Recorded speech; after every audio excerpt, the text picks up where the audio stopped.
let's see. I think on an individual level, and probably on a societal level too. I think this metaphor works fine too. But I think when you see an ideal, an archetype, a heroic ideal, or a positive role model, a positive image, it acts like a mirror, and people look into that and they see their own lack of Inadequacies. whatever.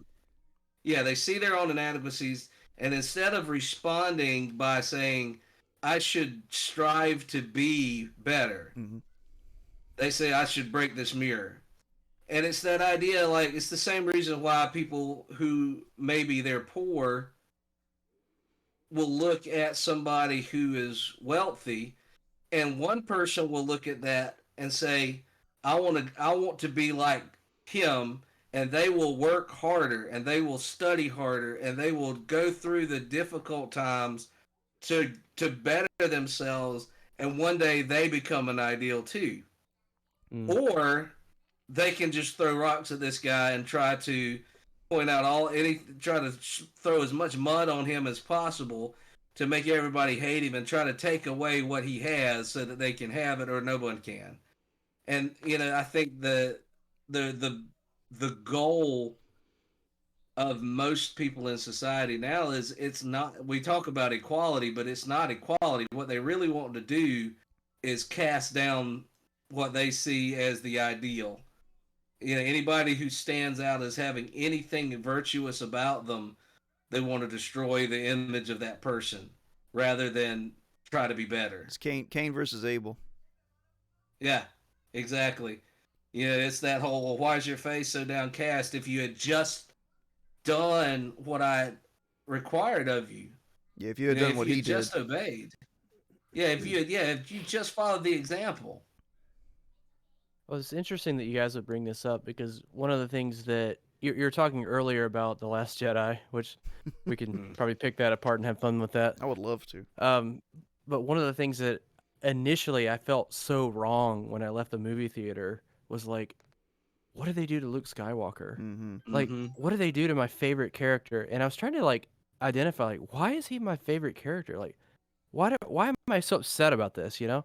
And I realize it's because he is like a good archetype. Like, yeah, he's not perfect, but he represents something that's good.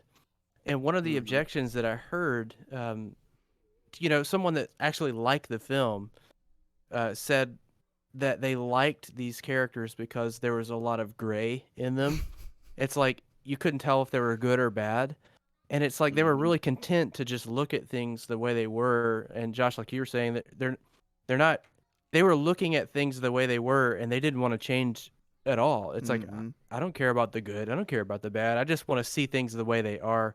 And there's some merit to like seeing the world the way it is, but not striving for better, I think is a huge, huge mistake. And these kind of, you mentioned westerns earlier too, having these archetypes of what's good and bad. I mean, how are you supposed to teach your kid to be any kind of upstanding person in society, like without any kind of responsibilities or any appeal to what's good? It's like, how do you think your kids are going to turn out when you start teaching them these crazy philosophies? Like, how's this supposed to play out in real life? Well, it's not going to play out very well. And, I could see why you guys are so upset about it. I think I understand a little better now. Well, hopefully that generation rejects these ideas. Hopefully I'll be they right back. don't have a taste for it and they reject it. That's what happens a lot of times throughout like history, is that you have these ideas that rise up, and after a certain point of time you have a generation that looks at it and says that there's got to be more to life than this. There has to be more to me than what they want me to think there is. And then they start crashing against it, and hopefully eventually tear that wall down, or destroy those ideas, because they're not glorifying anything. And everybody wants to, I think within all of us there's at least some spark that wants to bring glory or claim glory of some sort. Mm. Yeah, that's very. I mean, it's really optimistic, and I think we have reason for optimism if we believe what we say we believe. We have reason for optimism in that there is ultimate good, and that good is not just a faceless, you know, void or an idea that we're talking about. The ultimate good. Well, we believe the ultimate good is actually a person, Yeah. and that he loves us and cares for us and made this entire world, including us, and so we have hope. And I'm like you, Josh. I'm very optimistic. I think that good ideas, true ideas, are the ones that tend to last.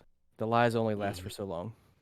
Yeah, and that's the whole thing is lies don't exist as themselves. They just exist in opposition to truth. They're shadows of it. They're trying to cover it up. Mm. Let's see, and to look at it from, and we talk a lot about nerdy stuff, but when we look at the stories that stand the test of time, those hero journey type stories, a lot of times your characters like Aragorn, or he goes through that period where he doesn't want to accept that he is the ideal. Mm. He doesn't, but eventually he steps into the responsibility of being more than himself.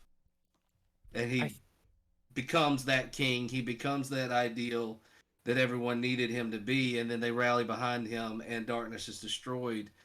It's the oldest story in the world, but it's always the true story. It's the little shepherd boy at the side of the battlefield that says, "You know what? I'm gonna walk out there and I'm gonna kill that giant. Yeah, I've killed lions Mm. before. I've killed the lion. I've killed the bear. I can take this dude down." Well, Well, even as you share that, like the hair on my arm is standing up because I think it's just within human beings to think I can do something about this. I can defeat Mm-hmm. that evil, and I should do something about this. There's an oughtness to it. It's like there's a purposeness to it. Like there's something behind it that's really deep within us within human beings that we think that we have to rally against this. We need to fight against this. And that's why those stories are so good. That's why they make such Well, compelling stories because they resonate. They're true. well, I mean, look what happens after David kills the giant. The entire army of Israel is mobilized, mm-hmm. and that's when the real victory happens. Is after the giant's killed. But it took somebody stepping out and actually stepping to it and standing against the thing that looked big and scary, and then others followed suit. Other people rallied behind. Mm-hmm. And it's usually a young person that does it. It's usually that younger generation that isn't so hardened and cynical that stands up and says, I don't know what all of your guys' problem is. Did you hear what this guy said? He's not telling the truth.